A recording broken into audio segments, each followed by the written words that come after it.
10वीची विद्यार्थी आहे। मी तुम्हाला एक कथा सांगणार आहे, ते तुम्ही ऐकून समजावे मी काय सांगणार आहे।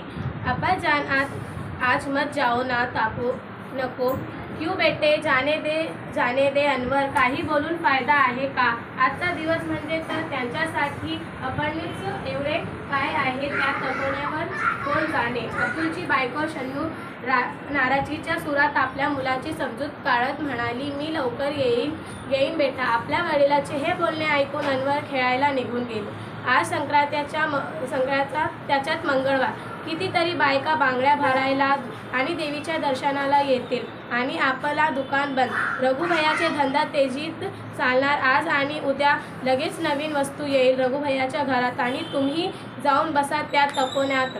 सन्नू चुप बैठ अभी। एका हातात बांगड्याची पेटी आणि एका हातात पिशवी घेऊन अब्दुलने पायात चप्पल सरकवले। हे बघा, रस्त्याने कोणीही भेटले तर सांगू नका तपोण्यात जातो म्हणून धंद्यावर परिणाम होतो।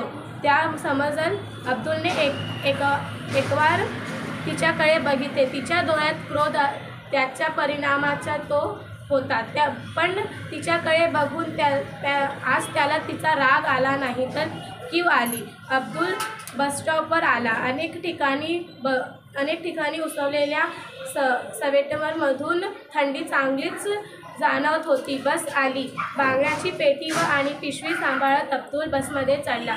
अगदी खिडक्याजवळ बसला। पेटी अलगदच उचलून त्याने आपल्या मांडीवर ठेवली। गर्दीची कुणाचा धक्का लागला तर लाल, हिरव्या, निळ्या रंगबिरंगी बांगड्याकडे मोठ्या कौतुकाने त्याने बघितले।